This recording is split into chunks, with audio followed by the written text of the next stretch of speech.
My name is Gavin Evans, and this is my review of House at the End of the Street. But maybe a better title would have been House in the Middle of the Street because that's where the house is in this movie, so the title's a little weird. But, anyways, I did see this movie in theaters back in September 2012. And I think I liked it, but truthfully, I remembered nothing about it. So even though I did just rewatch it, it was like a first time watch for me, and it's not good. But let's begin talking about the cast. And Jennifer Lawrence is a very talented actress, and this isn't one of her best performances, but she's still pretty good. She carries this movie well enough, and she sells you on everything she needed to. Max Stewart, I think, did a pretty good job as well. He's very convincing.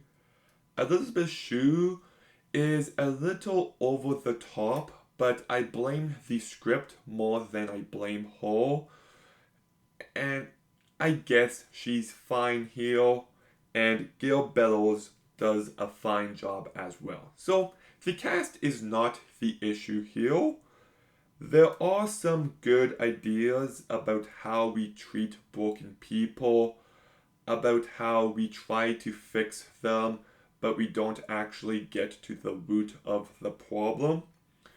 And I did see potential. I do think this movie has its tense moments, especially in the last act. But my goodness, this movie is so bland, and at an hour and 40 minutes, it is overlong. Like, this movie should have been a tight 80 minutes, and it definitely drags at times.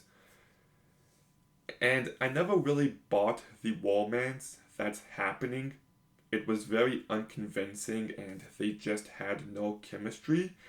But I don't know if that's intentional or not. Is this a relationship where she's just trying to fix him? Or is it meant to be a relationship where they're actually meant to be in love?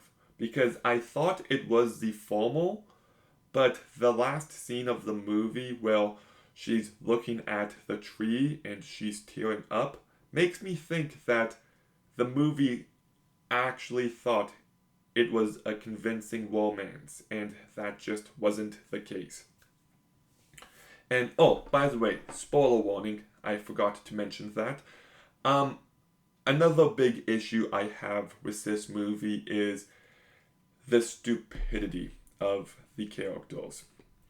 And this is a complaint that is very subjective because people are stupid, so it makes sense for people to be stupid in movies. But there's an acceptable line of stupidity.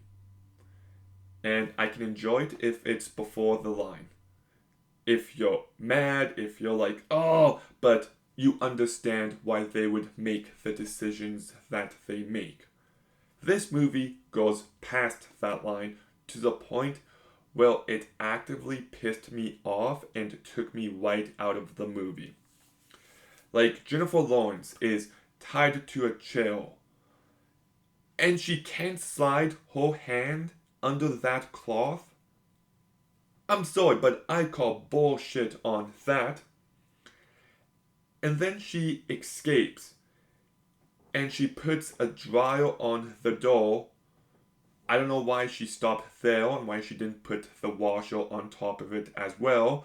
But instead of grabbing any weapon or trying to do anything smart, she goes to a car where she sits down and she opens a box, and then she gets captured again. It's like, what were you thinking? Like, so obviously stupid. And then the dude has the mom, and Jennifer Lawrence is hiding, and she has an opportunity to grab a hammer or a knife, and she doesn't take it.